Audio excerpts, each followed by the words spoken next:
Hello everyone, welcome back to my another mini blog. এটা ছিল আগের রবিবারের ব্লগ, যেটা আমি এক সপ্তাহ পর তোমাদের সাথে ভয়েস ওভার দিয়ে এডিট করে শেয়ার করতে পারছি। আজ রবিবার, আগের রবিবার আমি ব্লগটা বানিয়েছিলাম। সেদিন হচ্ছে আমাদের পুকুরে জাল দেওয়া হয়েছিল, আর ওই পুকুর থেকে ও হাঁড়িতে করে মাছ বড় বড় ধরে নিয়ে আসছিল, আর এই পুকুরটাতে ছাড়ছিল। সেটা দেখার জন্য ও আমাকে একবার ডাকতে আসে, তারপর আমি চলে যাই মাছ দেখতে। তো কি বড় বড় মাছ ধরেছে, আর এটা একটা ছোট্ট পুচকি, আর মাছগুলো সব রুই কাতলা এই ধরনের মাছ ছিল। তো তারপরে মাছ ছেড়ে দিয়ে আবার সেকেন্ড টাইম ও যখন হাঁড়ি করে মাছ আনে, আমাকে আবার আমি ঘরের ভেতর ছিলাম ডেকে নিয়ে যায়। আর দেখো কি বড় বড় মাছগুলো, আর এই মাছটা তো একদম জলের ওপরে তুলতেই ওর কষ্ট হচ্ছে।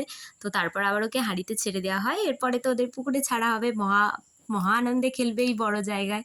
তারপরে এই জলের মধ্যে এই চাপড় মেরে মেরে মানে চাপড় মারলে নাকি শুনেছি যে মাছেরা আর কি দম নিতে পারে, ও আমাকে এটা বললো। তারপরে বড় বড় মাছগুলোকে আবারও পুকুরে ছেড়ে দেয়। এইভাবেই সেদিন সারা দিনটা ওর কেটে যায়। একবার করে হাঁড়িতে করে মাছ নিয়ে আসে আর পুকুরে ছাড়তে থাকে, আমাকেও ডাকছিল দুই একবার। আর লাস্টের মাছগুলো কি বড় বড় দেখো।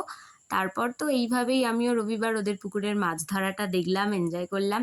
এই বড় বড় মাছগুলো ধরা দেখা, এটা ছোটোবেলায় কানেক্টেড ছিলাম আমি, কারণ ছোটোবেলা আমার বাবাও এরকম বড় বড় মাছ ধরে আনতো। তারপর বড় হয়ে শ্বশুর বাড়ি আসার পর আমার হাজব্যান্ড এগুলো জল থেকে তুলে এনেছিল। ব্লগটা ভালো লাগলে অবশ্যই লাইক করে দিও, চ্যানেলটা সাবস্ক্রাইব করে দিও। টাটা।